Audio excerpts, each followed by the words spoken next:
G'day everybody, how you going today? It is so good to see you. I do hope that you are super well. I'm here on the rooftop of our apartment in the absolutely beautiful and gorgeous Athens in Greece. And of course, behind me there is the extraordinarily famous Acropolis. My family and I were here on a family holiday, traveling through various parts of Europe, and we had a very hot climb. Even so, we went early this morning.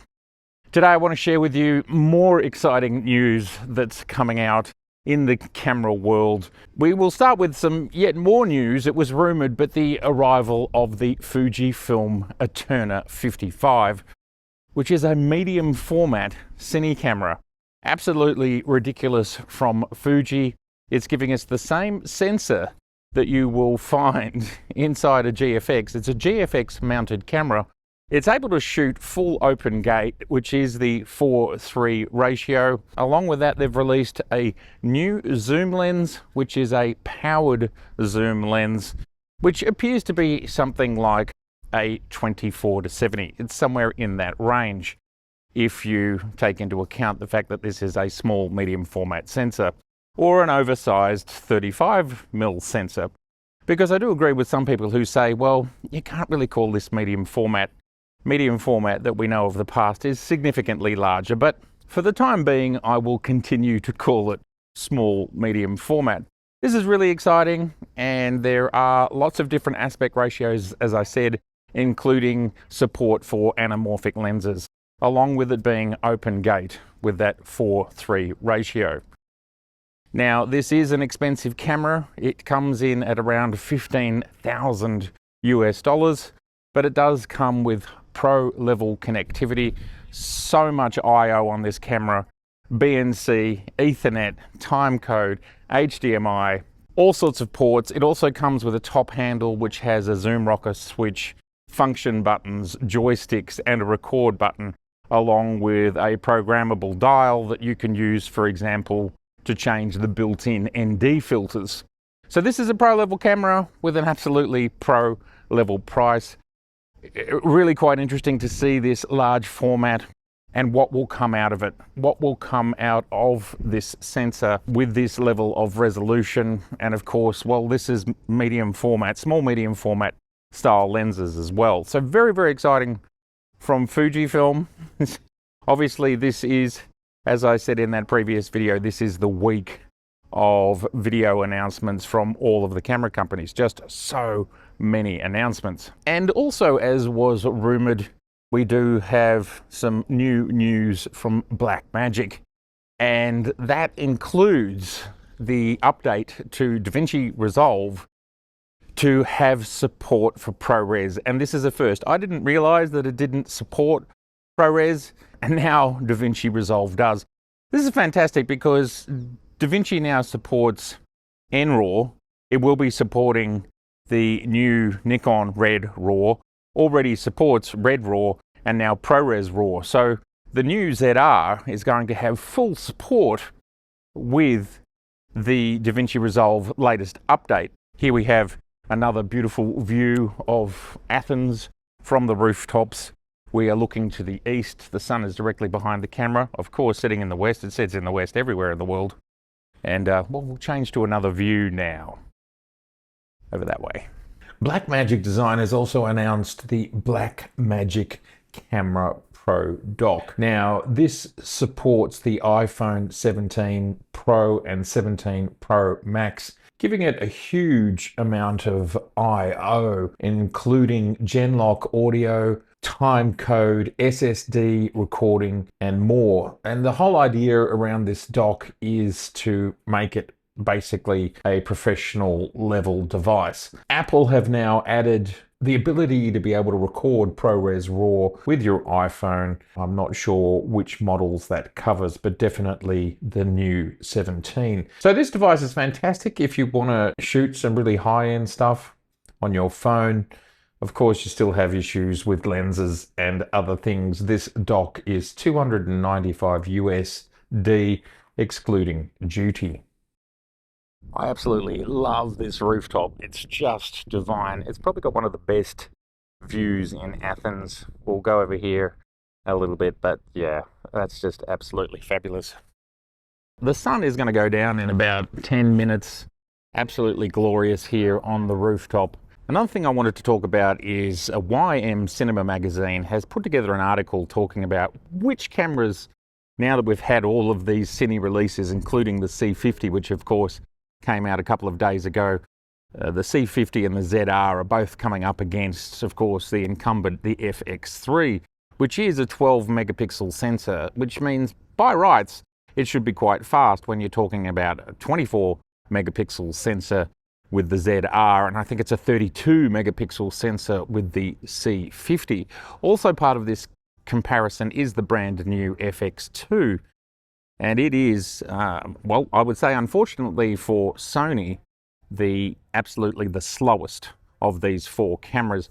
It is the same sensor we find in the A7 IV, as well as the A7C2, which is the 33 megapixel, a pretty old sensor, not fast. This is really interesting to see because, of course, the Canon 32, the Sony, the FX2 33, so they are similar megapixels. The FX3 12, the Nikon 24. So by right, that FX3 should be the fastest, and there should be some differences between them. Testing has been done, and well, this is the results. The FX3 is coming in at 8.8 milliseconds. The ZR is at 9.44 milliseconds. This is shooting 4K 24 frames. The Canon is coming in at 14.2, 50% slower. Might not be a big deal. 50% slower basically, well, it's closer to almost 200% versus the Sony. There's only about a 10% difference between the FX3 and the ZR. Then something between 50 to 80% difference up to the Canon C50 at 14.2 milliseconds. And then we have the Sony FX2 at a whopping 27.7. So that is a whole 3 times slower than the ZR. The images that I've gotten out of the ZR are absolutely spectacular. They look fantastic. 6K 24p, 6K 60p, in Red RAW, in NRAW, ProRes RAW. Just fantastic to have access to all of those different codecs. So this is pretty amazing to me that the ZR has come into this range now of sort of affordable cine cameras. They're all sitting at slightly different levels, yet it is the most affordable. It's the most affordable, yet it's the only one I believe that has 32-bit float that is both in the digital hot shoe, as well as you can use the stereo mini jack and get 32-bit in that way. I think it's the only camera that does that. Of course, it's the only camera that has Red RAW in it, which is astonishing.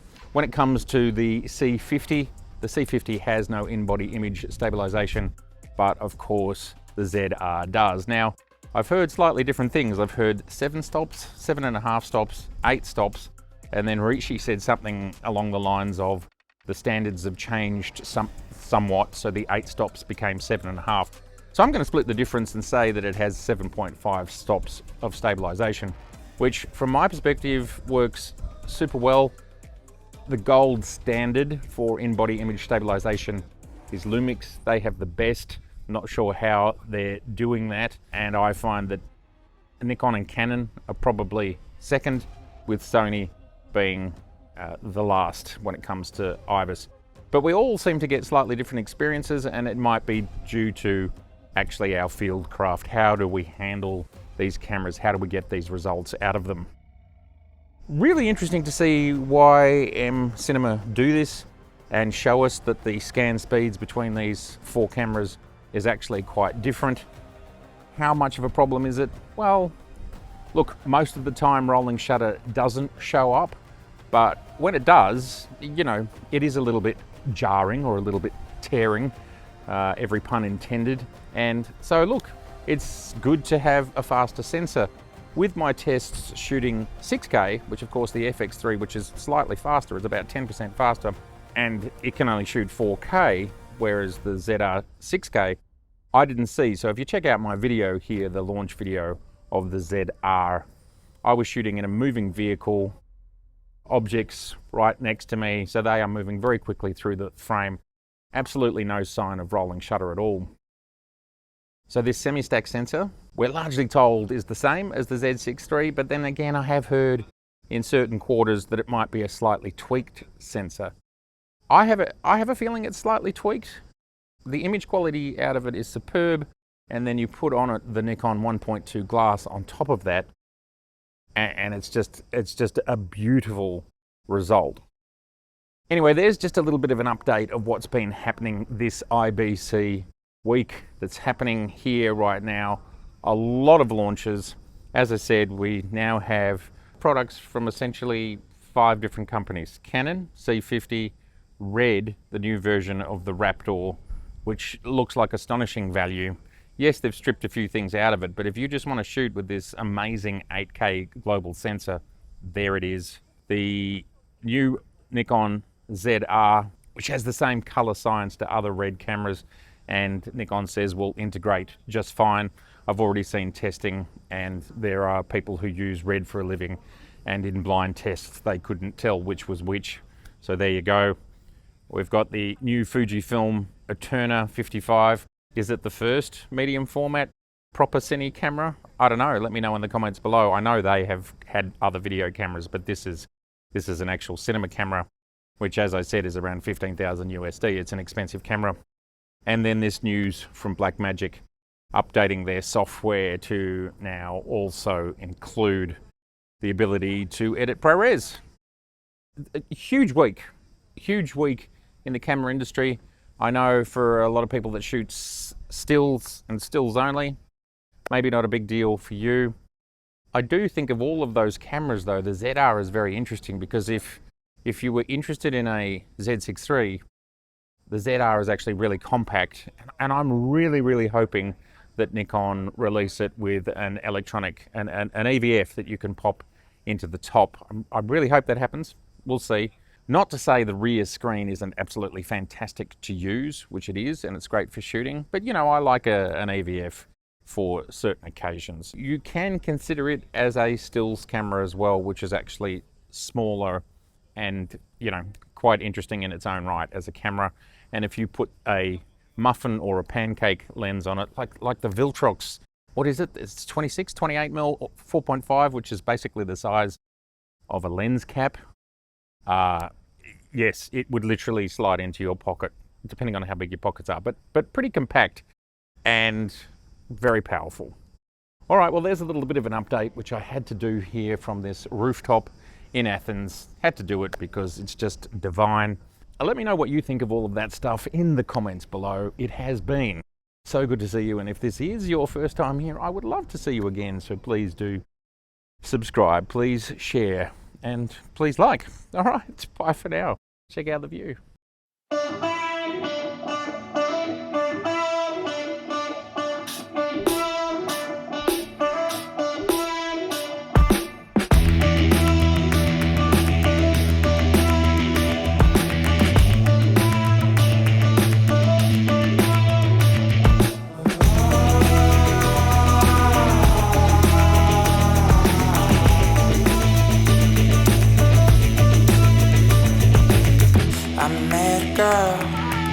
It's always about a girl, but this one, she might just save me from my fragile mind as it starts to waste my time on red flags, past wounds and maybe, oh maybe. No way, it's too out of clock, man. Keep it moving till you're ready to go. No way, you're wasting it out, man. Keep it moving till you're ready to go. No way, it's too out of clock, man. Keep it moving till you're ready to go. No way, you're wasting it out, man. Keep it moving till you're ready to go.